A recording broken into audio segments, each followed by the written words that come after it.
Alright, what's up everyone? Today we have a 2015 Coachmen Prism. Model is a 24G. Not going to be a very long unit, it's going to be shorter. It's going to be about 25 feet in length. This RV has a backslide, which is definitely unique. You don't see that too often. So we'll head around the back here in a second. We'll take a full walk around the RV. It's got two slides. It's got one on the driver's side, one on the back. You got your outside entertainment center with the TV and the speakers down there. Propane right below that. You do have solar panels on this. You have your solar charge right there. Just a small little storage bin there. Bigger storage bin behind that wheel. I think that's just more storage. It's locked for us here, but let's see what we have in the back.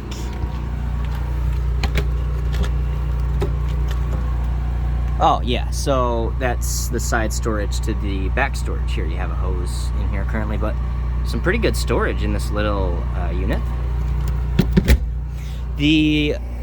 Let's take a look at that back slide first. So there's that back slide, definitely deep, just not as like tall, but gives you a lot of space in that bed, and we'll show you that when we go inside.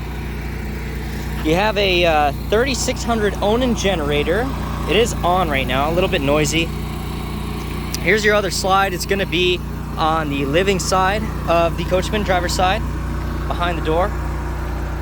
Side view cameras, backup cameras.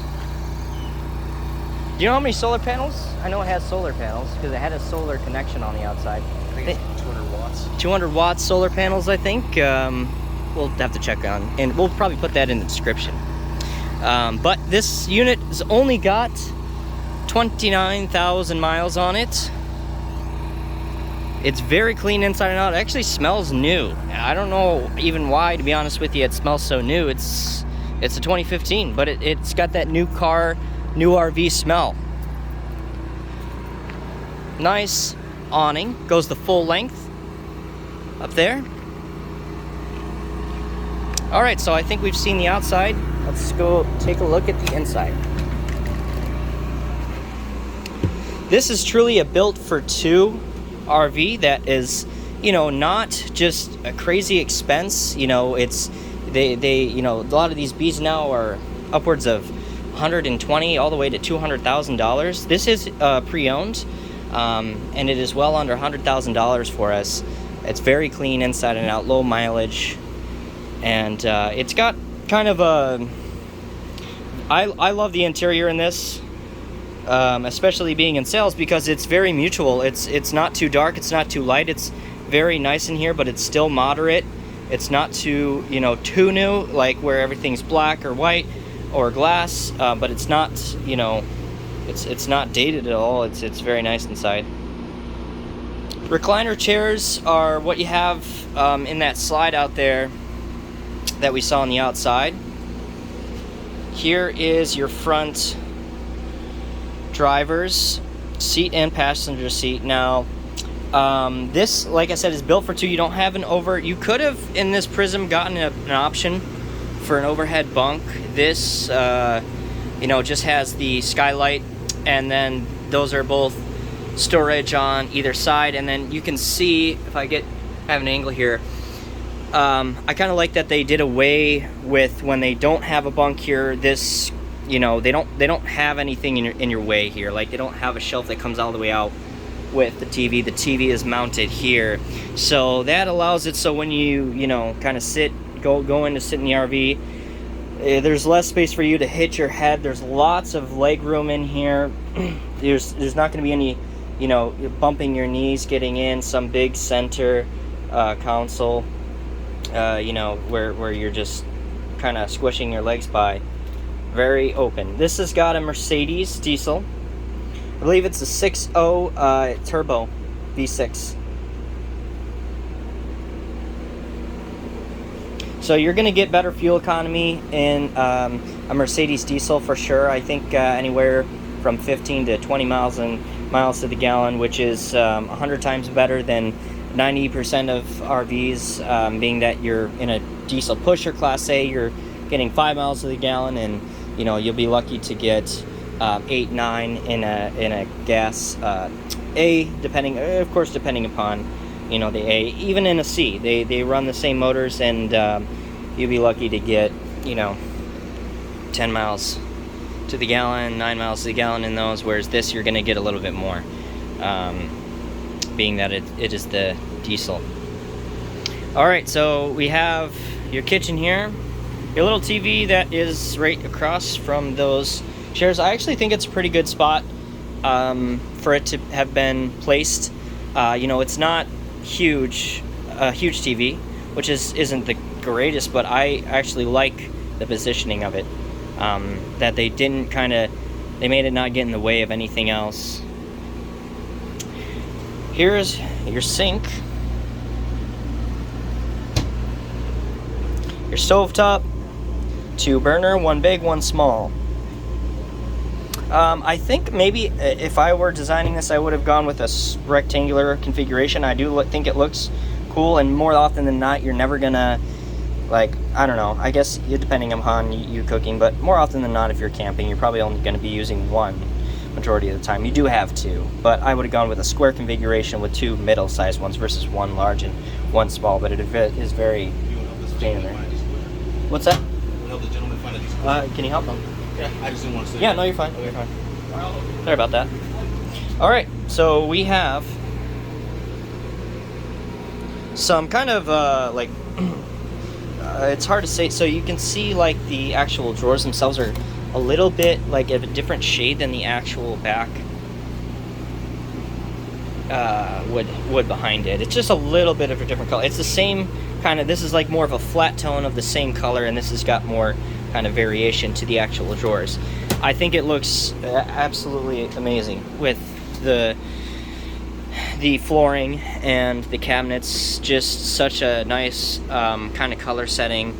It's something that I don't think you'll get tired of seeing for a long period of time, versus if you have all white or all black and things are dark and lights are off. This is just a very nice, everything's bright in here. I have lights on, but even if I didn't, I'd still have plenty of light in here. Alright, so your bathroom is right here.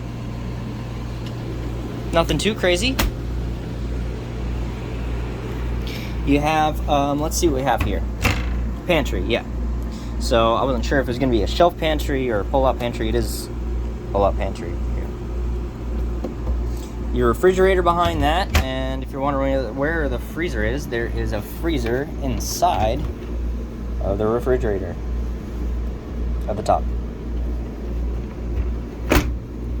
Alright, so because I'm recording and I can't push the button to show you guys, I kind of have made it right in the middle. So this is your bed, but to explain what kind of happens and why this bed is the way it is, this is kind of, I'm flipping my phone here, but this is like a mattress that's split in half with that curve. So when the slide comes in, this comes up on top of it. You can actually take that off and still, you can almost use this bed now, half of the bed.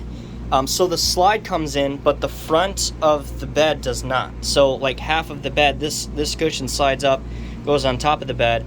So you still have, this doesn't actually move, just the slide moves, and then that cushion behind it comes in. So, you still almost have a bench seat, and then you still have room to get around, and you can utilize this space when you have that back slide out in. You could probably even sleep one person still on there. But obviously, when you are sleeping overnight, you're going to want to get that slide out, and then this cushion goes back out and rolls back out and goes flat into the bed. This is out currently, so this is the size of what your bed looks like. It is a queen, but again, this slide comes in, and then you get so this square here is almost a back, either single bed or like a seating back here where you can hang out if the slide's still in and you don't want to put that out. You have your table here that goes in the front where those holes are. Yeah, good storage back here. Nice big closet. I mean, you don't have a crazy amount. I mean, you have some under here, but being that it's a 25-foot unit, you're not going to have a crazy amount. You have some storage at the top there. You do have some storage outside. Some pretty good storage outside in those. I would say more outside than inside. Pantry. You do have some good cabinets underneath here. You still have space to work. Some smaller RVs don't even have. I mean, you have the sink, then you have the stove, but then you don't have any workspace. But you have workspace, sink, stove, and some room. You have, these are recliners. These do not turn into a bed. Again, a 2-person RV here. Built for two. Alright guys, I think that concludes this video. As always, thanks for watching. If you have any questions, please leave your questions in the comment section and we'll try to get back to you. Or if you're serious about possibly purchasing this RV, feel free to send us an email because it is for sale to the email listed in the description below. And if you like this video, please leave a thumbs up and subscribe to the channel. Alright, thanks guys.